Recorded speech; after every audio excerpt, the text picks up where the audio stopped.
నమస్తే. మాజీ మంత్రి కల్వకుంట్ల తారక రామారావుకి ఈరోజు ఉదయమే ఈడీ నోటీసులు జారీ చేయడం జరిగింది. సో దీంట్లో చూస్తూ ఉన్నాం, ముఖ్యంగా ఫార్ములా కార్ల రేస్ ఏదైతే ఉందో దీంట్లో 600 కోట్ల రూపాయల అవకతవకలు జరిగినాయి అనేది ఒక పక్కన వాదన. 55 కోట్ల రూపాయలు విదేశీ కంపెనీలకు ఏ విధమైనటువంటి ప్రభుత్వ ఆదేశాలు లేకుండా, సంబంధిత అధికారుల యొక్క పర్మిషన్స్ లేకుండా, ఆర్థిక శాఖ అనుమతి లేకుండా, ఆర్బీఐ అనుమతి తీసుకోకుండా, సో అప్పుడు మాజీ మంత్రిగా పనిచేసినటువంటి కల్వకుంట్ల తారక రామారావుకి ఇప్పుడు ఈడీ నోటీసులు జారీ చేయడం చర్చనీయాంశంగా మారింది. ఒక పక్కన ఇదే సంబంధించిన కేసులో ఏసీబీ సైతం దూకుడు పెంచడం జరిగింది. ఏసీబీ విచారించేటువంటి సందర్భంలోనే కేటీఆర్ హైకోర్టుకు వెళ్ళడం, హైకోర్టులో క్వాష్ పిటిషన్ వేయడం, దీన్ని కొట్టేయాలని చెప్పేసి హైకోర్టుకి చెప్పడం, దాని తర్వాత హైకోర్టు సైతం కూడా కొంత కేటీఆర్కి ఉపశమనం కలిగించేటువంటి తీర్పు ఇవ్వడం.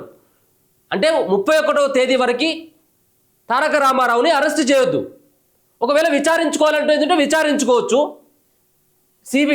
ఏసీబీ, కానీ అరెస్ట్ మాత్రం చేయొద్దు అని చెప్పేసి చెప్పడం జరిగింది. సో ఏసీబీ చేసినటువంటి విచారణ ఆధారంగా ఈడీ ఎంటర్ అయిపోయింది. ఇప్పుడు ఈడీ దీని పట్ల విచారించబోతా ఉంది. 5వ తారీఖు ఎవరైతే దీంట్లో 7వ తేదీన కల్వకుంట్ల తారక రామారావు హాజరు కావాలని చెప్పేసి ఇప్పటికే ఈడీ మాత్రం నోటీసులు ఇచ్చినట్టుగా తెలుస్తూ ఉంది కల్వకుంట్ల తారక రామారావుకి. నెక్స్ట్ ఈడీ ఎదుట ఆయన హాజరు కావాల్సి ఉంటుంది. సో ఈడీకి ఎందుకు ఫిర్యాదు వెళ్ళినట్టు, ఈడీ విచారిస్తే ఏ రకమైనటువంటి ఆధారాలు లభించేటువంటి అవకాశం ఉంటుంది. ఒక పక్కన చాలా రోజుల కానుండి కల్వకుంట్ల తారక రామారావు ఫార్ములా ఈ రేస్ కారు సంబంధించినటువంటి వ్యవహారంలో దీంట్లో అవకతవకలు పాల్పడ్డాడు. దీంట్లో 55 కోట్ల రూపాయల అవకతవకలు పాల్పడడమే గాక, మరో పక్కన ఎవరైతే ఆ శాఖలో పనిచేస్తున్నటువంటి వాళ్ళు ఎవరైతే ఉంటారో అధికారులు, వాళ్ళ యొక్క ప్రమేయం లేకుండా నిధుల దుర్వినియోగానికి పాల్పడ్డాడని చెప్పేసి చాలా రకాల అభియోగాలు వస్తున్నటువంటి సందర్భంలో ఇప్పుడు ఈడీ ఎంటర్ కావడం, ఈడీ ఎంటర్ అయిన తర్వాత ఏ విధమైనటువంటి పరిణామాలు ఉంటాయో మనం చూడాల్సినటువంటి అంశం చూసుకోవచ్చు. మొత్తంగా ఈడీ ఎవరెవరిని ఎప్పుడు విచారించబోతా ఉంది, కల్వకుంట్ల తారక రామారావుని ఈడీ విచారించిన తర్వాత ఏమైనా అరెస్ట్ చేస్తుందా? ఇప్పుడు ఎట్లాగూ సంవత్సర కాలం అయిపోతూ ఉంది, రాష్ట్రంలో ప్రభుత్వం మారిపోయి కాంగ్రెస్ పార్టీ వచ్చి, అంటే ఈ సంవత్సర కాలంలో కొంత కల్వకుంట్ల తారక రామారావుకి అనుకూలించినటువంటి పరిస్థితి కనబడ్డది కాలం సైతం. మరి వచ్చేటువంటి 7వ తేదీన అంటే కొత్త సంవత్సరంలోకి అడుగు పెడతా ఉన్నాం 2025లో, మరి ఏమైనా కాలచక్రం మరి ఈ కేటీఆర్కి విరుద్ధంగా ఉంటుందా లేదా చూడాలి. దీంట్లో కన్ఫామ్గా కేటీఆర్ అరెస్ట్ అయ్యేటువంటి అవకాశాలు కనపడతా ఉన్నాయి. కేవలం కొంత కాలయాపన అవుతూ ఉంది. చూద్దాం ఈ యొక్క 55 కోట్ల రూపాయలకు సంబంధించినటువంటి వ్యవహారంలో కేటీఆర్కి ఏ రకమైనటువంటి ఇబ్బందులు కలిగేటువంటి అవకాశం ఉంటుందనేది ఒకసారి ఆ సంబంధించినటువంటి డీటెయిల్స్ కనుక చూసినట్టయితే, ఇగో కేటీఆర్కు ED shock. Formula E car race కేసులో బీఆర్ఎస్ వర్కింగ్ ప్రెసిడెంట్ ఎమ్మెల్యే కేటీఆర్కు ఈడీ నోటీసులు జారీ చేసింది. 7 జనవరి 2025న తమ ఎదుట విచారణకు హాజరు కావాలని ఈడీ నోటీసుల్లో తెలిపింది. సో దీనిలో క్లియర్ కట్గా చెప్పడం జరిగింది, ఫార్ములా ఈ కార్ రేస్ సంబంధించినటువంటి వ్యవహారంలో నువ్వు ఖచ్చితంగా ఫిజికల్గా హాజరు కావాలి. నువ్వేదో చెప్తే మాట వరుసకు చెప్పడం లేకపోతే హాజరు కాకుండా బాగోదు, నువ్వు ఫిజికల్గా హాజరు కావాలి ఈడీ ముంగట అని చెప్పేసి ఈడీ అధికారులు నోటీసులో క్లియర్ కట్గా మెన్షన్ చేయడం జరిగింది. 7వ తేదీన జనవరి 7, 2025న తమ ఎదుట విచారణకు హాజరు కావాలని ఈడీ నోటీసులో తెలిపింది. ఎవరెవరికి? సీనియర్ ఐఏఎస్ అధికారి అరవింద్ కుమార్, హెచ్ఎండిఏ మాజీ చీఫ్ ఇంజనీర్ బిఎల్ఎన్ రెడ్డికి సైతం ఈ ఈడీ నోటీసులు అందజేసింది.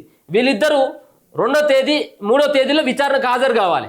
7వ తేదీన కేటీఆర్ ఏసీబీ ఈడీ ముంగడికి హాజరైతే 2, 3వ తేదీ లోపట్ల వీళ్ళిద్దరు హాజరు కావాలి. అరవింద్ కుమార్ అలాగే హెచ్ఎండిఏ మాజీ చీఫ్ ఇంజనీర్ బిఎల్ఎన్ రెడ్డి సైతం కూడా 2, 3వ తేదీలో, 2వ తేదీలో ఒకరు, 3వ తేదీలో ఒకరు, 7వ తేదీన కేటీఆర్. ఇప్పటికే ఏసీబీ ముంగట ఏసీబీకి కంప్లైంట్ చేసినటువంటి ఎవరైతే దానకిషోర్ ఉన్నాడు, దానకిషోర్ ఏసీబీకి ఒక స్టేట్మెంట్ ఇవ్వడం జరిగింది. 7 గంటల పాటు ఏసీబీ అధికారులు సైతం ఆయన విచారించడం జరిగింది. దాంట్లో కొన్ని పత్రాలను కూడా ఏసీబీ అధికారులు స్వాధీనం చేసుకోవడం జరిగింది. ఆయన చెప్పినటువంటి మాటలని స్టేట్మెంట్ రూపంలో వాళ్ళు తీసుకోవడం జరిగింది. అయితే దీనికి అంతటికీ ఆయన ఇచ్చినటువంటి స్టేట్మెంటు ఏసీబీ విచారణ చేసినటువంటి దాని ఆధారంగా ఈడీ సైతం కూడా ఎంటర్ అయిపోయింది. ఎందుకంటే మనీ లాండరింగ్ పిఎంఎల్ఏ చట్టం కూడా వర్తిస్తుంది. ఎందుకంటే విదేశీ కంపెనీలకి డబ్బులు కట్టబెట్టడం అంటేనే ఇదంతా కూడా ఈడీ ఎంటర్ కావాల్సింది కన్ఫామ్గా. దీంట్లో కేవలం 55 కోట్ల రూపాయలు కాదు 600 కోట్ల రూపాయలు అనేది కూడా ఒక వాదన వినబడతా ఉంది. కాబట్టి ఈడీ ఎంటర్ అయిపోయింది. అందుకోసమే ఈడీ ఎంటర్ అయింది. కేవలం ఈడీ ఎంటర్ కావడానికి కారణం, ముఖ్యమైనటువంటి కారణమే విదేశీ కంపెనీలకు ఏ విధంగా డబ్బు ట్రాన్స్ఫర్ అయింది ఆర్బీఐ అనుమతి లేకుండా అన్నటువంటి కోణంలోనే ఈడీ ఎంటర్ అయిపోయింది. సో ఏసీబీ అధికారులు ఇప్పటికే దానకిషోర్ స్టేట్మెంట్ కూడా వాళ్ళు రికార్డు చేసుకోవడం జరిగింది. సో దీని అంతా ఆధారం చేసుకొని ఇప్పుడు ఈడీ సైతం కూడా ఎంటర్ అయిపోయింది. దాంట్లో 7వ తేదీన కేటీఆర్ రావాలి, అలాగే 2-3 తేదీల అరవింద్ కుమార్ అలాగే బిఎల్ఎన్ రెడ్డి సైతం కూడా హాజరు కావాలని చెప్పేసి నోటీసులలో పేర్కొనడం జరిగింది. ఏసీబీ ఎఫ్ఐఆర్ ఆధారంగా పిఎంఎల్ఏ కింద వారిని ఈడీ విచారణ చేయింది. ఇప్పుడు నేను చెప్పినటువంటి విధంగా పిఎంఎల్ఏ చట్టం మరి విదేశీ కంపెనీలకు ఏ విధంగా వెళ్ళింది అన్నటువంటి కోణంలోనే ఈడీ ఎంటర్ అయిపోయింది.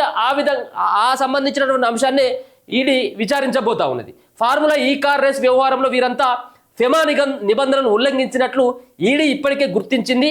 ఆ ఎఫ్యూకు నగదు బదిలీతో పాటు ఆర్థిక అవకతవకలు జరిగినట్లు ఈడీ అనుమానం వ్యక్తం చేస్తుంది. ఈ నేపథ్యంలో వారికి నోటీసులు ఇచ్చి విచారణకు రావాలని చెప్పేసి ఆదేశించడం జరిగింది. సరే, ఇప్పటి వరకు అయితే ఏసీపీని 31వ తారీఖు వరకు విచారించుకోవచ్చు కేటీఆర్ను, కానీ అరెస్ట్ చేయొద్దని ఒక పక్కన చెప్పింది.